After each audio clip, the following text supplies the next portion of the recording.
ಇದ್ದಾರೆ, ತಂದೆ ತಾಯಿ ಪತ್ನಿ ಮಕ್ಕಳು ಮಾವ ಎಲ್ಲ ಬಂಧುಗಳು ಇದ್ದಾರೆ. ಆದರೆ ಗುರು ಬಂಧು ಇದಾರಲ್ಲ ಅವನು ನೋಜಾತಿ ನೈವವರ್ಣ ಅಂತ ಜಾತಿ ಕುಲ ಗೋತ್ರ ಇಲ್ಲದೆ ಕೇವಲ ಗುರು ಭಕ್ತಿಯಿಂದಲೇ ನಾವೆಲ್ಲ ಸೇರ್ತೀವಲ್ಲ, ಅದು ನಿಜವಾಗಿ ನಮ್ಮ ಜೀವನದ ಪರಮ ಭಾಗ್ಯ. ಆ ಗುರುಗಳ ಚರಣ ಸನ್ನಿಧಿಯಲ್ಲಿ ನಾವೆಲ್ಲರೂ ಇಂದು ಸೇರಿದ್ದೇವೆ. ಆ ಗುರುಗಳ ಕೃಪೆ ನಮಗೆ ಪರಿಪೂರ್ಣವಾಗಿರಬೇಕು. ಅದಕ್ಕಾಗಿ ಗುರುಗಳ ಮಹಿಮೆ ಹೇಳಿ ಅಂತ ಹೇಳಿರೋದು. ಗುರುಗಳ ಮಹಿಮೆ ಅದು ಅಪಾರ, ಅದು ಹೇಳೋಕ್ಕೆ ಸಾಧ್ಯವಿಲ್ಲ. ಆದರೆ ಕೆಲವು ವಿಷಯವನ್ನು ನಿಮ್ಮ ಮುಂದೆ ಇಡ್ತೇನೆ. ಮನುಷ್ಯನು ಮಕ್ಕಳನ್ನು ಪಡ್ಕೊಂಡ ಮೇಲೆ ಅವನಿಗೆ ಗುರುಗಳು ಬೇಕಲ್ವಾ? ಯಾಕಂದ್ರೆ ಮೊದಲು ಮಾತು ಕಲಿಸೋ ಗುರುಗಳೊಬ್ಬರು ಇದ್ದಾರೆ. ಯಾರು ಮಾತು ಕಲಿಸೋ ಗುರುಗಳು? ಯಾರವರು? ತಾಯಿ. ಕರೆಕ್ಟ್. ಅಮ್ಮ ಇದಾರಲ್ಲ, ಅವರು ಮಾತನ್ನು ಕಲಿಸ್ತಾರೆ. ಬರೀ ಮಾತನ್ನು ಕಲಿಸೋದಷ್ಟೇ ಅಲ್ಲ, ಅನ್ನವನ್ನೂ ಕೊಡ್ತಾರೆ, ದೇಹಕ್ಕೆ ಪುಷ್ಟಿಯನ್ನೂ ಕೊಟ್ಟು ಮಾತನ್ನೂ ಕಳಿಸ್ತಾರೆ. ಇದರ ಜೊತೆಯಲ್ಲಿ ತಾಯಿ ಅವರಿಗೆ ಆ ಮಕ್ಕಳಿಗೆ ಕಥೆ ಹೇಳ್ತಾ ಊಟ ಮಾಡಿಸಿದ್ರೆ ಆ ಭಗವಂತನ ಕಥೆ ಇದೆಯಲ್ಲ, ಭಕ್ತರ ಕಥೆ, ಆ ಭಗವಂತನ ಕಥೆಯನ್ನ ಮಗು ಕೇಳ್ತಾ ಇರತ್ತೆ. ಅದಕ್ಕೆ ಶ್ರದ್ಧೆ. ನಮ್ಮ ಹಾಗೆ ಅದರಲ್ಲಿ ಪ್ರಶ್ನೆ ಇಲ್ಲ, ತರ್ಕ ಇಲ್ಲ. ಏನು ಕಥೆ ಹೇಳಿದ್ರು ಅಮ್ಮ ಹೇಳಿಬಿಟ್ರೆ ಅದು ಪರಮ ಸತ್ಯ. ಆ ಅಮ್ಮ ಹೇಳುವ ಕಥೆಯಿಂದ ಮಗು ಭಗವಂತನಲ್ಲಿ ಪ್ರೇಮವನ್ನು ಕಲ್ತ್ಕೊಂಡ್ಬಿಡ್ತಾರೆ. ಅದು ನಮ್ಮ ಪರಂಪರೆಯಿಂದ ಬಂದದ್ದು. ಆದರೆ ಭಗವದ್ ಭಕ್ತಿಯನ್ನು ಮೊಟ್ಟ ಮೊದಲು ಕೊಡೋದು ತಾಯಿ. ಗುರುವಿನಿಂದ ನಾವು ಪಡ್ಕೊಳ್ಬೇಕಾದ್ದು ಪರಮಾತ್ಮನ ಭಕ್ತಿಯೇ. ಆ ತಾಯಿ ತಾನು ಮಗು ಹೇಗಿದ್ರೂ ತನ್ನ ಮಗುವನ್ನು ಪ್ರೀತಿಸ್ತಾಳೆ. ಅದನ್ನ ತಾಯಿಯ ಪ್ರೇಮ ಮಗುವಿನ ಮೇಲೆ ಪೂರ್ಣ ಇದೆ. ಮಗುವಿಗೂ ತಾಯಿ ಮೇಲೆ ಗೊತ್ತಿಲ್ಲದೆ ಹೋದ್ರೂ ಪ್ರೇಮ ಇರುತ್ತೆ. ತಾಯಿ ಅಂತವಳು ಗೊತ್ತಿರಬೇಕಾಗಿಲ್ಲ. ಅಮ್ಮ ಅಂದ್ರೆ ಸಾಕು, ಎಲ್ಲ ಅಮ್ಮ ಹೊಡೆದ್ರು ಅಮ್ಮನ ಹತ್ರನೇ ಹೋಗಿ ಕಟ್ಕೋತಾಳೆ, ಬೇರೆಯವ್ರ ಹತ್ರ ಹೋಗಲ್ಲ ಮಗು. ಅಂದ್ರೆ ಅಮ್ಮ ಏಟ್ಕೊಳ್ಬಹುದು, ಆದ್ರೂ ಯಾರ ಹತ್ರ ಹೋಗ್ತಾಳೆ? ಅಮ್ಮನ ಕೊರಳನ್ನೇ ಕಟ್ಕೋತಾಳೆ. ಅಂದ್ರೆ ಮಗುವಿಗೆ ತಾಯಿಯ ಪ್ರೇಮ, ತಾಯಿಗೆ ಮಗುವ ಪ್ರೇಮ, ಈ ಎರಡೂ ಪ್ರೇಮ ಇದೆಯಲ್ಲ, ಅದು ಪರಮಾತ್ಮನ ಭಕ್ತಿಯನ್ನು ದಾರಿಯನ್ನು ಕಲಿಸ್ಬೇಕು.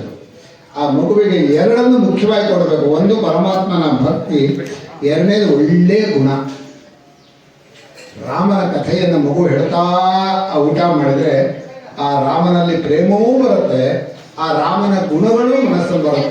ಧರ್ಮಜ್ಞ ಸತ್ಯ ಸಂಧಶ್ಚ ಪ್ರಜಾನಾಂಚ ಹಿತೈರದ ಯಶಸ್ವಿ ಜ್ಞಾನ ಸಂಪನ್ನ ಶುಚಿರ್ವಶ್ಯ ಸಮಾಧಿಮಾನ್ ಅಂತ. ಆದ್ದರಿಂದ ತಾಯಿ ಆಗೋಳು ಬರೀ ಹಾಲು ಕುಡಿಸೋದು ಊಟ ಮಾಡಿಸೋದು ಅಷ್ಟೇ ಅಲ್ಲ, ಮಾತು ಕಲಿಸ್ಬೇಕು. ಮಾತನ್ನು ಕಲಿಸುವಾಗಲೂ ನಿಧಾನವಾಗಿ ಕೇಳೋ ಹಾಗೆ ಹೇಳಬೇಕು. ಆ ತಾಯಿ ಕಳಿಸೋ ಕ್ರಮವೇ ಮುಂದೆ ಮಗು ಮಾತಾಡೋದು. ಮಗು ಯಾಕೋ ವೇಗವಾಗಿ ಮಾತಾಡ್ತಾ ಇದ್ದೀನಿ, ಮಗುವಿನ ದೋಷ ಅಲ್ಲ, ಅದು ಯಾರ ದೋಷ? ತಾಯಿ ಮೃದುವಾಗಿ ಮಧುರವಾಗಿ ಮೆಲ್ಲಗೆ ನಗನಗ್ತಾ. ಯಾವತ್ತೂ ಬೈಬಾರ್ದು ಮಕ್ಕಳನ್ನ. ಬೈಯೋದನ್ನು ಕಲಿಸಿದ್ರೆ ಅವಳಿಗೆ ಎರಡು ತೊಂದರೆ ಆಗತ್ತೆ. ಮಾತು ಕೆಟ್ಟು ಹೋಗುತ್ತೆ, ಆ ಕೀಳರಿಮೆ ಬಂದ್ಬಿಡುತ್ತೆ. ಯಾರಿಗೆ? ಮಗುವಿಗೆ. ಅದನ್ನ ತಾಯಿಯಾದವಳು ಎಷ್ಟು ಚೆನ್ನಾಗಿ ಕಲಿಸ್ತಾಳೋ, 2 ವರ್ಷದಿಂದ 8 ವರ್ಷದವರೆಗೆ 6 ವರ್ಷಗಳ ಕಾಲ ತಾಯಿಯ ಗುರುಕುಲ ವಿದ್ಯಾಭ್ಯಾಸ. ಅದು ಗುರುಕುಲ ವಿದ್ಯಾಭ್ಯಾಸ ಅಂತ ಗೊತ್ತಿಲ್ಲ. ತಾಯಿ TV ಹಾಕ್ತಾರೆ, ತಟ್ಟೆ ಇಟ್ಟು ಹೋಗ್ತಾರೆ, ಊಟ ಮಾಡೋಂತಾರೆ, TV ನೋಡ್ತಾ ತಿಂತಾರೆ. TV ನೋಡ್ತಾ ತಿಂದರೆ ಆ ಮಗುವಿಗೆ ಸಂಸ್ಕಾರ ಬರುತ್ತೆ. ಹೊರಗಡೆ ಕರ್ಕೊಂಡು ಹೋಗ್ಲಿ, ಪ್ರಕೃತಿಯನ್ನು ತೋರಿಸ್ಲಿ, ಒಳ್ಳೆ ಕಥೆ ಹೇಳಲಿ, ಒಳ್ಳೆ ಗೋವುಗಳನ್ನು ತೋರಿಸ್ತಾ ಊಟ ಮಾಡಿಸ್ಬೋದು. ನಮ್ಮನ್ನೆಲ್ಲ ಹಾಗೆ ಕೊಟ್ಟಿಗೆಯಲ್ಲಿ ಊಟ ಮಾಡಿಸೋದು. ನಮಗೆ ಕೊಟ್ಟಿಗೆ ಅಂದರೆ ಪರಮ ಪವಿತ್ರ. ಅದು ಈಗ ಅಸಹ್ಯ ಅಂತಾರೆ. ಗೋಶಾಲೆ ಎಷ್ಟು ಪವಿತ್ರವಾದದ್ದು ಯಾವುದೂ ಇಲ್ಲ. ಗೋಷ್ಠ, ನಾವು ಮನೆ ವಾಸ್ತು ಪುರುಷ ಇರಬೇಕಾದ್ರೆ ಮೊದಲು ಯಾರು ಪ್ರವೇಶ ಮಾಡಬೇಕು? ಗೋ ಪ್ರವೇಶ ಮಾಡಬೇಕು. ಆದ್ದರಿಂದ ಕೊಟ್ಟಿಗೆಯಲ್ಲಿ ಕರ್ಕೊಂಡು ಹೋಗಿ ಆ ಮಗುವಿಗೆ ತಾಯಿ ಕಥೆ ಹೇಳ್ತಾ ಊಟ ಮಾಡಿಸಿದ್ರೆ ಆ ಮಗು ನಿಜವಾಗಿಯೂ ಕೃಷ್ಣನ ಹಾಗಾಗ್ತಾನೆ. ಹೇಗಾಗ್ತಾನೆ? ಭಗವಾನ್ ಶ್ರೀಕೃಷ್ಣ ಹೇಗೆ ಗೋಪಾಲನಾಗಿ ಸರ್ವಪಾಲಕನಾದನೋ ಅಂಥ ಒಂದು ಪ್ರೇಮ ಮೊಟ್ಟ ಮೊದಲು ತಾಯಿ ಕೊಡೋದು. ಆ ತಾಯಿಯೇ ಗುರು. ತಾಯಿಯಿಂದಲೇ ಪರಮಾತ್ಮನ ಪ್ರೇಮ ಅಷ್ಟೇ ಅಲ್ಲ, ಕುಟುಂಬ ಪ್ರೇಮವೂ ಬರುತ್ತೆ. ಆ ತಾಯಿ ಕೊಡುವಷ್ಟು ಯಾರೂ ಕೊಡೋಕ್ಕಾಗಲ್ಲ. ಆ ತಾಯಿಯಿಂದ ಕಲಿತ ಮೇಲೆ ಪ್ರತಿನಿತ್ಯ ಮಗು ಹತ್ರ ನಮಸ್ಕಾರ ಮಾಡೋ, ನಮಸ್ಕಾರ ಮಾಡಿಸ್ಕೋಬೇಕು. ತಂದೆಗೂ ನಮಸ್ಕಾರ ಮಾಡೋ, ದೇವರಿಗೆ ನಮಸ್ಕಾರ ಮಾಡೋ, ಎಲ್ಲ ಸಂಸ್ಕೃತಿಯನ್ನು ಕಲಿಸೋಳು ತಾಯಿನೇ. ಮಾತನ್ನು ಕಲಿಸೋಳು ತಾಯಿ, ಪರಮಾತ್ಮನ ಭಕ್ತಿಯನ್ನು ಕಲಿಸೋಳು ಯಾರು? ತಾಯಿ. ಒಳ್ಳೆಯ ಗುಣಗಳನ್ನು ಕೊಡೋಳು ಯಾರು? ತಾಯಿ. ಹೀಗೆ ತಾಯಿಯಿಂದ ಅಷ್ಟನ್ನು ಪಡ್ಕೊಂಡಂಥ ಮಗು ಅದು ಎಷ್ಟು ದಿವ್ಯವಾದ ಒಂದು ಆತ್ಮವಿಶ್ವಾಸ ಬರುತ್ತೆ ಅಂದರೆ, ಶ್ರದ್ಧೆ, ಭಕ್ತಿ, ವಿವೇಕ ಎಲ್ಲ ತಾಯಿಯಿಂದ ಪಡ್ಕೋತಾರೆ.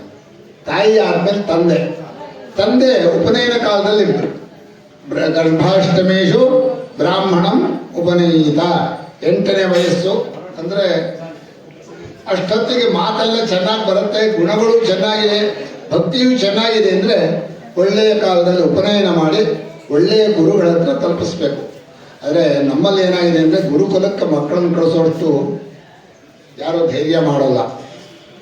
8 ವರ್ಷ ಆಗದೆ ಹೋದರೂ 9, 10, 11, 12ರವರೆಗೆ ಪರಮಾವಧಿ, ಅಲ್ಲಿಂದ ಮುಂದಕ್ಕಿಲ್ಲ ಅಂತ. ಉಪನಿಷತ್ನಲ್ಲಿ ಒಂದು ಕಥೆ ಬರುತ್ತೆ. ಉದ್ದಾಲಕ ಬ್ರಹ್ಮಜ್ಞಾನಿ ಅವನು. ಆ ಉದ್ದಾಲಕನಿಗೆ ಶ್ವೇತಕೇತು ಅಂತ ಮಗ.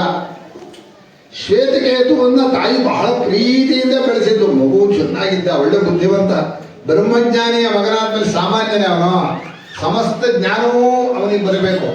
ಆದರೆ ತಂದೆ ತಾಯಿಯಲ್ಲಿ ತಾಯಿಯ ಪ್ರೇಮ ಬಹಳ ಜಾಸ್ತಿ. ಅವಳು ಮಗುವನ್ನು ಬಿಟ್ಕೊಡ್ಲಿಲ್ಲ. 8 ಆಯಿತು, 9 ಆಯಿತು, 10 ಆಯಿತು, 11 ಆಯಿತು, 12ನೇ ವರ್ಷ ಬಂತು. ಆಗ ತಂದೆ ಹೇಳ್ದ, ಶ್ವೇತಕೇತೋ ತಸ್ಮತ್ ಕುಲೆ ಅನನನುಚ್ಯ ಬ್ರಹ್ಮಬಂಧುರಿವ ಭವತಿ ಗಚ್ಚ ಗುರುಕುಲಂ. ಮಗು ಶ್ವೇತಕೇತು, ನಮ್ಮ ವಂಶದಲ್ಲಿ ವೇದಾಧ್ಯಯನವನ್ನು ಮಾಡದೆ ಗುರುಕುಲವಾಸ ಮಾಡದೆ ಹೋದರೆ ಅವನು ಬ್ರಹ್ಮಬಂಧು ಆಗ್ಬಿಡ್ತಾನೆ ಅಂತ. ಬ್ರಹ್ಮಬಂಧು ಅನ್ನೋದು ಒಂದು ರೀತಿ ಸ್ವಯಂ ಬ್ರಾಹ್ಮಣ ಅಲ್ಲ, ಬ್ರಾಹ್ಮಣರ ಬಂಧು ಇವನು ಅಂತ ಅರ್ಥ ಆಯ್ತಾ?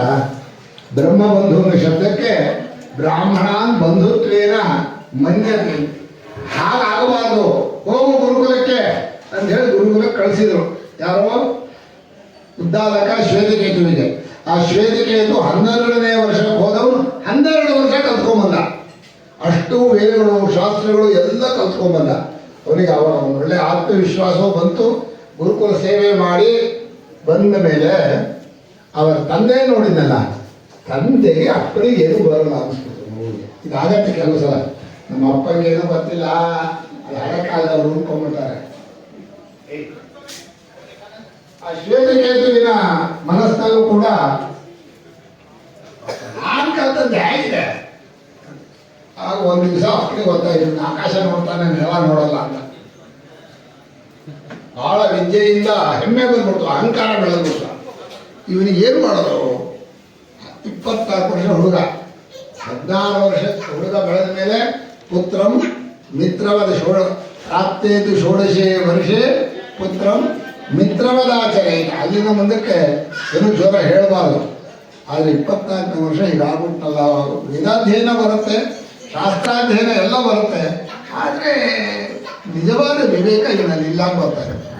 ಒಂದು ಪ್ರಶ್ನೆ ಮಾಡಿದ, ಇವನ ಮೇಲೆ ನೋಡ್ತಾ ಇದ್ದೀವಿ. ಶ್ವೇತಕೇತು ಏನಪ್ಪ? ಉತತಮಾದೇಶಂ ಅಪ್ರಾಕ್ಷ್ಯ. ಆ ಪ್ರಶ್ನೆಯನ್ನು ಗುರುಗಳ ಹತ್ರ ಕೇಳ್ಕೊಂಬಂದೇನೋ.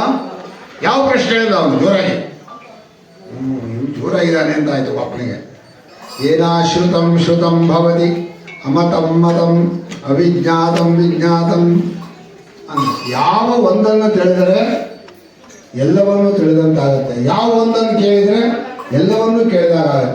ಯಾವ ಒಂದನ್ನು ನೋಡಿದರೆ ಎಲ್ಲವನ್ನೂ ನೋಡಿದಂತಾಗತ್ತಲ್ಲ, ಅದನ್ನು ಕೇಳ್ಕೊಂಬಂದೇನೋ ಉತ್ತರನ ಅಂತ. ಶ್ವೇತಕೇತುವಿಗೆ ಪ್ರಶ್ನೆನೇ ಅರ್ಥ ಆಗಲಿಲ್ಲ, ಉತ್ತರ ಹೇಳೋದ್ರಲ್ಲಿ ಏನಾಗಲಿಲ್ಲ. ಅಪ್ಪ ಕೇಳಿದ ಪ್ರಶ್ನೆ ಅರ್ಥವಾಗದೆ ಏನಂದ ಅವನು? ಅಪ್ಪ ನಿನ್ನ ಪ್ರಶ್ನೆ ತಪ್ಪು ಅಂದ. ಒಂದನ್ನು ಕೇಳಿದ್ರೆ ಇನ್ನೊಂದು ತಿಳ್ಕೊಂಡಾಗಲ್ಲ. ಮ್ಯಾಥಮೆಟಿಕ್ಸ್ ಬಂದರೆ ಜ್ಯೋತಿಷ್ಯ ಬಂದರೆ ವ್ಯಾಕರಣ ಬಂದರೆ ಯಾವ ಒಂದನ್ನು ನಾವು ಒಂದೊಂದಕ್ಕೆ ಪೂರ್ತಿ ಸ್ಪೆಷಲಿಸ್ಟ್ ಆಗಬೇಕು. ಪೂರ್ತಿ ಅಲ್ಲಿ ಒಬ್ಬನೇ ಎಲ್ಲಿ ತಿಳ್ಕೊಳಕ್ಕಾಗತ್ತೆ? ಆಗಲ್ಲ ಅಲ್ಲ.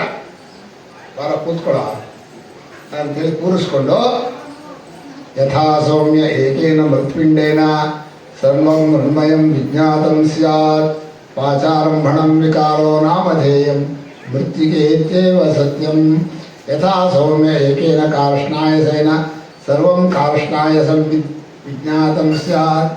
ಇಲ್ಲಿ ಒಂದು ಸ್ಟೀಲ್ ಅಂಗಡಿ ಪಾತ್ರೆ ಹೋಗ್ತೀವಿ ನಾವು, ಸ್ಟೀಲ್ ಪಾತ್ರೆ ಅಂಗಡಿ, ಅಲ್ಲಿ ಒಂದೊಂದು ಹೆಸರು ನಮಗೆ ಗೊತ್ತಿಲ್ಲ, ಆದರೆ ಮೂಲ ವಸ್ತು ಗೊತ್ತು. ಮೂಲ ವಸ್ತು ಯಾವುದು? ಸ್ಟೀಲು. ಅವನಿಗೆ ಸ್ಟೀಲು ಎಲ್ಲ ಗೊತ್ತಾಯಿತು ಅಂದರೆ ಪಾತ್ರೆ ಹೆಸರು ಗೊತ್ತಾಗಬೇಕಾ? ಆ ಪಾತ್ರೆ ಉಪಯೋಗ ಗೊತ್ತಾಗಬೇಕಾ? ಅದೇ ನೀವಲ್ಲ, ವಸ್ತು ಗೊತ್ತಾಯ್ತಲ್ಲ. ಹಾಗೆ ಈ ಜಗತ್ತಿನ ಮೂಲ ಕಾರಣ ಒಂದಿದೆ, ಅದು ಒಂದು ತಿಳ್ಕೊಂಡ್ರೆ ಇಷ್ಟು ತಿಳ್ಕೊಂಡು ಹಾಗಾಗತ್ತೆ, ಇಲ್ಲವ್ರು ಆಗಲ್ಲ. ಆಗ ಶ್ವೇತಿಗೆ ಅರ್ಥವಾಯ್ತು, ನಮ್ಮ ಅಪ್ಪನಿಗೆ ಗೊತ್ತಿರೋ ನಮಗೇನೂ ಗೊತ್ತಿಲ್ಲ. ಅವನೇನಂದ, ಅಪ್ಪ ಆ ಗುರುಗಳಿಗೆ ಗೊತ್ತಿತ್ತು, ಎಲ್ಲರೂ ನನ್ನಂಥ ಶಿಷ್ಯನಿಗೆ ಹೇಳ್ಕೊಡದೆ ಇರ್ತಾರ ಅಂತ. ಶಂಕರಾಚಾರ್ಯರು ಬರೀತಾರೆ, ಗುರುಗಳ ಬಗ್ಗೆ ಒಂದು ಸ್ವಲ್ಪವೂ ಕೂಡ ಏನು ಮಾಡಿದ್ರು ಕೀಳು ಮಾತು ಆಡಬಾರ್ದು. ಇವನು ಹೀಗೊಂದು ಬಿಟ್ಟಲ್ಲ, ಯಾಕೆ ಅಂದರೆ ಮತ್ತೆ ಗುರುಕುಲಕ್ಕೆ ಹೋಗ್ಬಿಟ್ಟ. ಗುರುಕುಲ ಅಂದ್ರೆ ಸಾಮಾನ್ಯ ಕ್ಲೇಶ ಅಲ್ಲ. ಅದಕ್ಕೋಸ್ಕರ ಗುರುಗಳ ಬಗ್ಗೆ ಹೀಗೆ ಹೇಳ್ದ. ಅಪ್ಪ ನೀನೇ ಹೇಳ್ಕೊಡೋಲ್ಲ. ಆಯ್ತಪ್ಪ ಕೂತ್ಕೊ ಅಂತ ಹೇಳಿ ಶ್ವೇತಕೇತುವು ಶಿಷ್ಯನಾಗಿ ಉದ್ದಾಲಕರ ಹತ್ರ ತವಾ ಏಷ ಅಣಿಮ ಐತದಾತ್ಮನಿದಂ ಸರ್ವಂ ತತ್ ಸತ್ಯಂ ಸ ಆತ್ಮ ತತ್ವಮಸಿ ಶ್ವೇತಕೇತು ಅಂತೇಳಿ 9 ಸಲ ಬೇರೆ ಬೇರೆ ದೃಷ್ಟಾಂತಗಳಿಂದ ತತ್ವಮಸಿ ಅಂತ ಉಪದೇಶ ಮಾಡಿದರು. ಯಾರೋ? ಉದ್ದಾಲಕ. ಈಗ ಗುರುಗಳಾದ, ತಂದೆಯಾದವನು ಗುರುಗಳಾದ, ಮಗನಾದವನು ಶಿಷ್ಯನಾದ.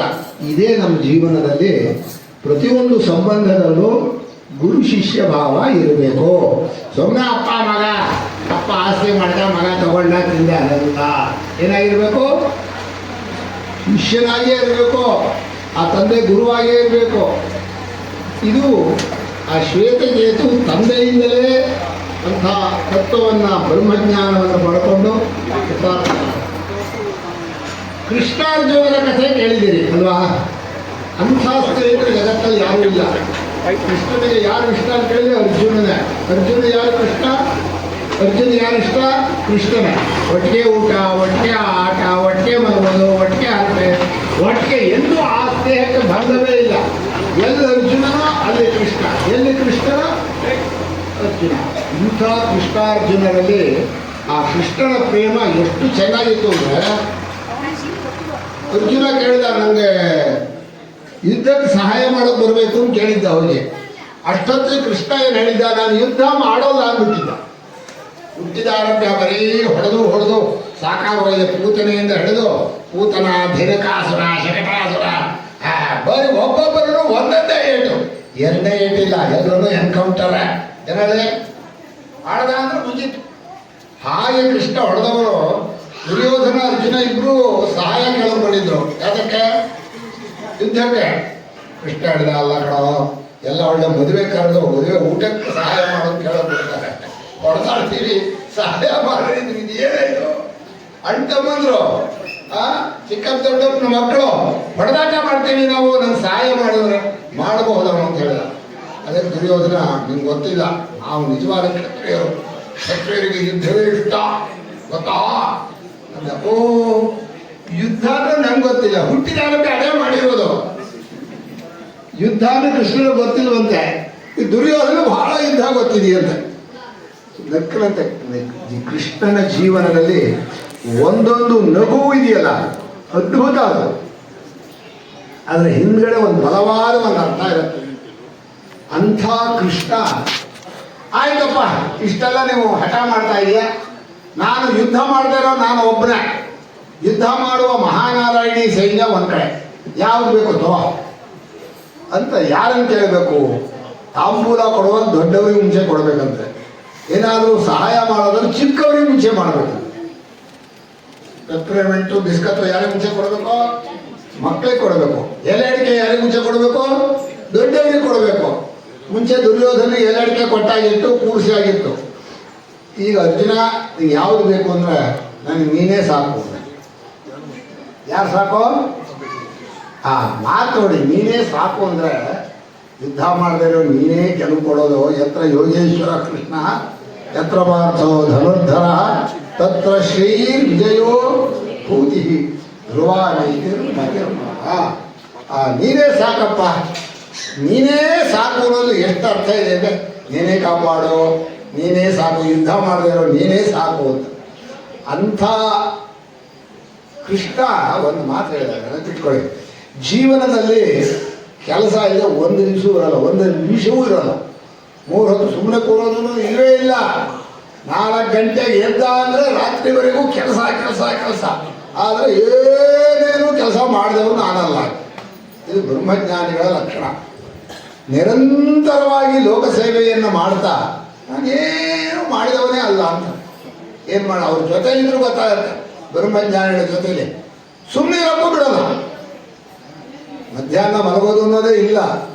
ಅಂಥ ಕೃಷ್ಣ ನೀವು ನೋಡಬೇಕು, ಮಹಾಭಾರತದಲ್ಲಿ ಕೃಷ್ಣನ ದಿನಚರ್ಯೆ ಬರೆದಿದ್ದಾರೆ. ಏನು ಚೆನ್ನಾಗಿದೆ ಅಪ್ಪ, ಹುತಾಗ್ನಿ ಸಮಲಂಕೃತ ಅಂತ.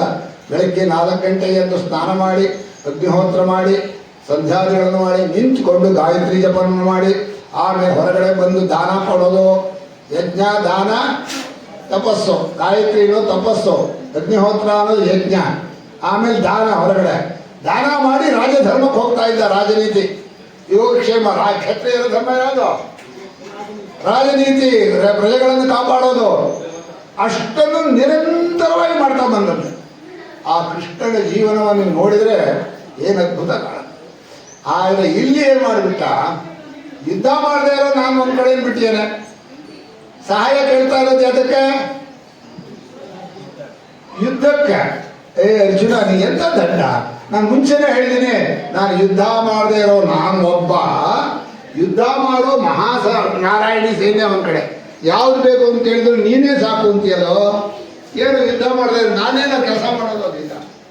ಅದಕ್ಕೆ ಅರ್ಜುನ ಹೇಳ್ದ, ನೀನು ಸಾರಥಿಯಾಗಿ ನಮ್ಮನ್ನು ಕಾಯುವುದು, ಸಾರಥಿಯಾಗಿ ಬಂದು ನಮ್ಮನ್ನು ಕಾಪಾಡಬೇಕು. ನೋಡಿ, 3 ಲೋಕದ ಸ್ವಾಮಿ ಸಾಕ್ಷಾತ್ ಪುರುಷೋತ್ತಮ ನಾರಾಯಣ ಅವನು ಅವತಾರ ಮಾಡಿ ಒಬ್ಬ ವ್ಯಕ್ತಿಯ ಸಾರಥಿ ಆಗುವಂದ್ರೆ ಹೂಂದು ಬಿಟ್ಟಲ್ಲ, ಎಂಥ ಯೋಗ್ಯತೆ ಇರ್ಬೋದು ಕೃಷ್ಣನಿಗೆ. ಯಾರಿಗೆ? ಆ ಪಾರ್ಥನ ರಥದ ಸಾರಥಿಯಾಗಿ ಕೂತ್ಕೊಂಡ. ಆಯ್ತು ಅಂದ, ಸಾರಥಿ ಅಂದ್ರೆ ಯುದ್ಧ ಇಲ್ಲ ಅವನಿಗೆ, ಬರೀ ರಥಿಕ ಹೇಳಿದ ಕಡೆ ರಥ ಓಡಿಸ್ಬೇಕು. ಸೇನೆಯೋರು ಭಯೋರ್ ಮಧ್ಯೆ ರಥಂ ಸ್ಥಾಪಯ ನೇಚ್ಯುತ ಅಂದ. ಯಾರೋ? ಅರ್ಜುನ. 2 ಸೈನ್ಯದ ನಡುವೆ ನನ್ನ ರಥ ನಿಲ್ಲಿಸೋ, ಯಾವದೈತ ನಿರೀಕ್ಷೇಹಂ ಯುದ್ಧ ಕಾಮಾನ್ ಅವಸ್ಥಿತ, ಯಾರು ಯುದ್ಧಕ್ಕೆ ಬಂದೇವೆ ನೋಡ್ಬಿಡ್ತೇನೆ ಅಂತ.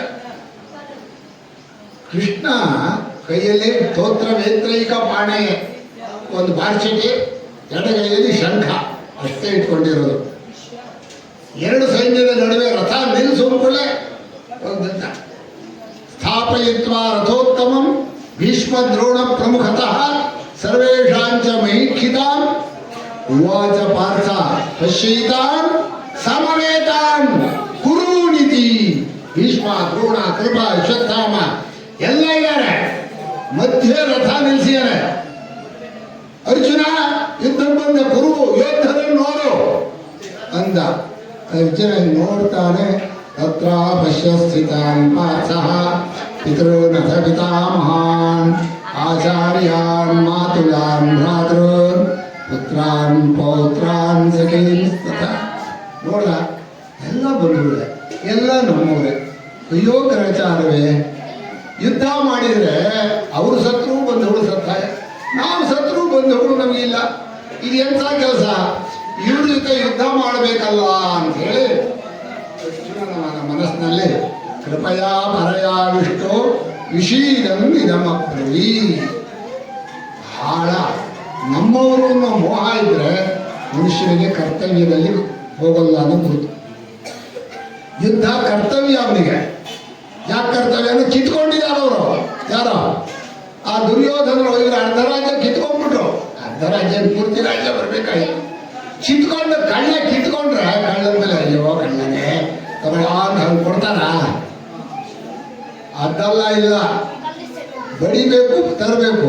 ಆದ್ರೆ ಅರ್ಜುನ ಮನಸ್ಸಲ್ಲಿ ಹೀಗಾಗ ಕೃಷ್ಣ ನೋಡ್ದ, ಕುತಸ್ವ ಕಶ್ಮಲಮಿದಂ ವಿಷಮೇ ಸಮುಪಸ್ಥಿತಂ ಅನಾರ್ಯಲಿಷ್ಟಂ ಅಸ್ವರ್ಗ್ಯಂ ಅಕೀರ್ತಿಕರಂ ಅರ್ಜುನ ಕ್ಲೈಬ್ಯಂ ನಾಸ್ಮಗಮ ಪಾರ್ಥ ನೈತತ್ವಯುಪಪದ್ಯತೆ ಕ್ಷುದ್ರಂ ಹೃದಯ ದೌರ್ಬಲ್ಯಂ ತತ್ವೋತ್ತಿಷ್ಟ. ಎಲ್ಲಿಂದ ಬಂತು ನೀನು ಈ ಮೋಹ? ಹೇಳ್ತಾ ಇದೆಯಲ್ಲ ಒಳಪುರ್ಕ ಬಚ್ಚೆ ಬಿಡಿಸು ಏನಾಗಿದೆ ನಿನ್ಗೆ? ಹೃದಯ ದೌರ್ಬಲ್ಯ. ಕರ್ತವ್ಯ ಮಾಡುವ ಹೇಗಿರ್ಬೇಕು? ಜೋರಾಗಿರ್ಬೇಕು. ಕರ್ತವ್ಯದಲ್ಲಿ ಇದೆಲ್ಲ ಇಲ್ಲ, ಮೋಹ ಇಲ್ಲ ಅಂತೇಳಿ ಅಂದಾಗ ಭೀಷ್ಮಹಂ ಸಂಖ್ಯೆ ದ್ರೋಣಂಚ ಆಗಪ್ಪ ದ್ರೋಣ ಬಿಟ್ಟ ಪಾದ ಪೂಜೆ ಮಾಡೋದು ಬಿಟ್ಟು ಅವ್ರಿಗೆ ಬಾಣ ಹೊಡುತ್ತೀಯಲ್ಲೋ ಏನೋ ಇದು ಏನು ಚೆನ್ನಾಗಿದೆ ನನಗೆ. ಕಥಂ ಭೀಷ್ಮಹಂ ಸಂಖ್ಯೆ ದ್ರೋಣಂಚ ಮಧುಸೂದನ ಇಷುಭಿ ಪ್ರತಿಯೋತ್ಸ್ಯಾಮಿ ಪೂಜಾರ್ಹಾವರಿಸೂದನ ಗುರು ಮಹಾತ್ಮ ಹಿ ಮಹಾನುಭಾವಾನ್ ಶ್ರೇಯೋ ಭೋಕ್ತು ಭೈಕ್ಷ್ಯಮಪಿ. ಈ ಗುರುಗಳನ್ನು ಹೊಡೆದು ಯುದ್ಧ ಮಾಡಿ ಇದಕ್ಕಿಂತ ಭಿಕ್ಷಾನ ಮಾಡೋದು ವಾಸಿಯಿಂದ ಅರ್ಜುನ ಹೇಳಿದ ಮಾತು ಧರ್ಮ ವಿರುದ್ಧ. ಭಿಕ್ಷಾನ ಮಾಡ್ಬೋದ ಕ್ಷತ್ರಿಯ? ಕ್ಷತ್ರಿಯನಿಗೆ ಭಿಕ್ಷಾನ ಇಲ್ಲ. ಬ್ರಾಹ್ಮಣ ಬ್ರಹ್ಮಚಾರಿ ಭಿಕ್ಷಾನ ಮಾಡೋದು. ಭಿಕ್ಷಮಪಿ ಹಲೋಕೇನ ಭಿಕ್ಷಾನ ಮಾಡ್ಕೊಳ್ತೇನೆ. ತತ್ವಾರ್ಥಕಾಮಸ್ತು ಗುರುಹೈವ ಭುಂಜಿಯೇ ಭೋಗ ರುಧಿರ ಪ್ರತಿಜ್ಞ. ಒಂದು ಬಿಟ್ರೆ ಆ ರಾಜ್ಯದಲ್ಲಿ ಊಟ ಮಾಡುವಾಗ ಅವ್ರ ರಕ್ತ ಕಾಣುತ್ತೆ ಇದ್ದಾರೆ. ಊಟ ಮಾಡಕ್ಕೆ ಹೋದ್ರೆ ಇದು ಭೀಷ್ಮನ ರಕ್ತ, ಇದು ದ್ರೋಣನ ರಕ್ತ, ಹೀಗಾಗತ್ತೆ, ನಾನು ಯುದ್ಧ ಮಾಡಲ್ಲ. ಊತವನು ಸಾರಥಿ ಧನುಸ್ ಹಿಡ್ಕೊಂಡು ನಿಂತ್ಕೊಂಡಿಯಾನೆ, ಯುದ್ಧ ಮಾಡಲ್ಲ ಅಂತ. ಯಾರಿಗೆ ಧೈರ್ಯ ಜಾಸ್ತಿ? ಕೃಷ್ಣನಿಗೋ ಅರ್ಜುನಿಗೋ? ಅರ್ಜುನ ಒಂದು ಶ್ಲೋಕ ಹೇಳ್ತಾನೆ. ಆ ಶ್ಲೋಕ ಒಂದು ಬಹಳ ಮುಖ್ಯ. ಕಾರ್ಪಣ್ಯ ದೋಷೋಪಹತ ಸ್ವಭಾವ ಪೃಚ್ಛಾಮಿ ತ್ವಾಂ ಧರ್ಮ ಸಮೂಢಚೇತಾಃ ಯಚ್ಛ್ರೇಯಸ್ಯಾತ್ ನಿಶ್ಚಿತಂ ಬ್ರೂಹಿ ತನ್ಮೇ ಶಿಷ್ಯಸ್ತೇಹಂ ಶಾಧಿ ಮಾಂ ತ್ವಾಂ ಪ್ರಪನ್ನಂ. ಕೃಷ್ಣ, ನನಗೆ ಕಾರ್ಪಣ್ಯ ಬಂದಿದೆ, ದೈತ್ಯತೆ ಬಂದಿದೆ, ಏನು ಮಾಡಬೇಕು ಗೊತ್ತಾಗ್ತಾ ಇಲ್ಲ. ಯಾವುದು ಸರಿ ಯಾವುದು ತಪ್ಪು ಅಂತ ಹೋಗ್ತಾರೆ. ಉಪದೇಶ ಬೇರೆ ಮಾಡ್ತಾನೆ. ಅವು ಹಾಗಾಗ್ಬಿಡುತ್ತೆ ಯುದ್ಧ ಅಂತ.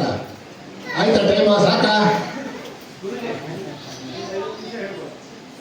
ನಿನ್ನೆ ಆಯ್ತು ಅನ್ಕೊಳ್ಳ ಹೇಳುತ್ತೆ ಕನ್ನಡದಲ್ಲಿ ಸರಿ. ಹೀಗೆ ಶಿಷ್ಯಸ್ತೇಹಂ ಅಂತ ಅನ್ನಲ್ಲ ಯಾರೋ ಅರ್ಜುನ. ಆಗಲೇ ಕೃಷ್ಣ ಗುರುವಾದ. ಅಲ್ಲಿ ತನಕ ಬರೀ ಸ್ನೇಹಿತರಾಗಿದ್ದ. ಯಾವಾಗ ಶಿಷ್ಯಸ್ತೇಹಂ ಶಾಧಿ ಮಾಂ ತ್ವಾಂ, ನಾನು ನಿನ್ನ ಶಿಷ್ಯನಾಗಿದ್ದೀನಿ ಕಣಪ್ಪ ಕೃಷ್ಣ, ನನಗೆ ನೀನು ಅನುಗ್ರಹ ಮಾಡೋದು ಕೂಡಲೇ ಕೃಷ್ಣ ಕೂತ್ಕೊಂಡ ರಣರಂಗದಲ್ಲೇ ಸಕಲ ವೇದಗಳ ಸಾರ ಗೀತೆಯನ್ನು ಉಪದೇಶ ಮಾಡಿದ. ಆಮೇಲೆ ಜಗತ್ತಲ್ಲಿ ಯಾರೂ ಇಲ್ಲ, ಯುದ್ಧ ಯುದ್ಧ ಶುರುವಾಗಬೇಕು, ಇಲ್ಲಿ ಹಿಂಗಡೆ ಇದೀಗ ಯುದ್ಧ ಮಾಡೋದು ಅಂತ ಅಲ್ಲಿ ಗೀತೆಯನ್ನು ಉಪದೇಶ ಮಾಡಿದ್ದಲ್ಲ. ನಿಜವಾದ ವೇದಗಳ ಸಾರ ಸಮಸ್ತ ಲೋಕಕ್ಕೂ ಕೊಟ್ಟ. ಭಗವಂತ ಬರೀ ಉಪನಿಷತ್ತು ವೇದಾಂತ ಇದ್ರೆ ಎಲ್ರಿಗೂ ಕೊಡ್ತಾ ಇದ್ದಾರೋ ಇಲ್ವೋ? ಭಗವದ್ಗೀತೆಯ ರೂಪದಲ್ಲಿ ಅವತಾರ ಮಾಡಿದ್ರಲ್ಲ, ಅದು ಲೋಕಕ್ಕೆಲ್ಲ ಇದ್ದಾವೆ. ಆಗ ಕೃಷ್ಣ ಬಹಳ ನನಗೆ ಆಶ್ಚರ್ಯ ಅಂದರೆ, ಎಡಗೈಯಲ್ಲಿ ಶಂಖ, ಬಲಗೈಯಲ್ಲಿ ಬಾರ್ಚಟಿ, ಕೆಳಗಡೆ ಕೂತಿದ್ದಾನೆ ಯಾರೋ ಕೃಷ್ಣ, ಮೇಲ್ಗಡೆ ಕೂತಿದ್ದಾನೆ ಶಿಷ್ಯ. ಆದರೂ ಹೇಳಿದ್ದಲ್ಲ ಶಿಷ್ಯಸ್ಥೆ ಅವನುಗಳೇ ಕೇಳಿದ್ದಲ್ಲ, ಅಶೋಚಾನಂದ ಶೋಚತ್ವಂ ಪ್ರಜ್ಞಾವಾದಾಂಶ ಭಾಷಸೆ. ಅಳಬಾರ್ದು, ಅಳತೀಯ, ಬಹಳ ದೊಡ್ಡವರಂಗೆ ಉಪದೇಶನ ಮಾಡ್ತೀಯ, ಏನು ತಿಳ್ಕೊಂಡಿದ್ಯಾ ನೀನು, ಮೂರ್ಖನೋ ಪಂಡಿತನೋ ಅಂತ ಹೇಳಿ ಅದೇ ಗೀತೆಯನ್ನು ಹೇಳಿದ್ದಾನೆ. ಇಲ್ಲಿ ಮುಖ್ಯ ಏನು ಅಂದರೆ, ನಮಗೆ ಎಲ್ಲ ಬಂಧುಗಳನ್ನು ಗುರು ಶಿಷ್ಯ ಭಾವ ಇರಬೇಕು. ಯಾವತ್ತು ಅರ್ಜುನ ಶಿಷ್ಯ ಆದ ಅವತ್ತು ಅವನಿಗೆ ಜ್ಞಾನ ಸರಿಯಾದ ದಾರಿ ಸಿಕ್ತು. ನಾವು ಎಲ್ಲ ಕಡೆಯಲ್ಲೂ ಎಲ್ಲ ಸ್ನೇಹದಲ್ಲೂ ಏನು ಹುಡುಕಬೇಕು ಅಂದರೆ ಗುರು ಬಂಧುಗಳನ್ನು ನೋಡಬೇಕು. ಸುಮ್ಮನೆ ಅವರು ಅದು ಮಾಡಿದ್ರು, ಇವರಿಂದ ಎಷ್ಟು ಲಾಭ, ಅವರಿಂದ ಎಷ್ಟು ಲಾಭ. ಅಯ್ಯೋ, ಇನ್ನು ಒಂದು ಸಣ್ಣ ಕಥೆ ಹೇಳ್ಬಿಡ್ತೀನಿ, 5 ನಿಮಿಷ ಕಥೆ, ನಿಜವಾಗಿ ತತ್ವ ಹೇಳಬೇಕು. ಮೈತ್ರೇಯಿ ಯಾಜ್ಞವಲ್ಕ್ಯರ ಕಥೆ. ಯಾಜ್ಞವಲ್ಕ್ಯರು ಎಷ್ಟು ಜನ ಪತ್ನಿಯರು? 2, ಕಾತ್ಯಾಯಿನೀಚ ಮೈತ್ರೇಯೀಚ. ಅದರಲ್ಲಿ ಮನೆ ಒಳಗೆ ಸೇವೆ ಮಾಡೋದು ಮೈತ್ರೇಯಿ, ಹೊರಗಡೆ ವ್ಯವಸ್ಥೆ ಎಲ್ಲ ಕಾತ್ಯಾಯಿನಿ. ದೊಡ್ಡ ಕುಲಪತಿಗಳು, ಸಹಸ್ರ ಜನ ಶಿಷ್ಯರು. ಅಂಥ ಯಾಜ್ಞವಲ್ಕ್ಯರಿಗೆ ಈ ಜನಕ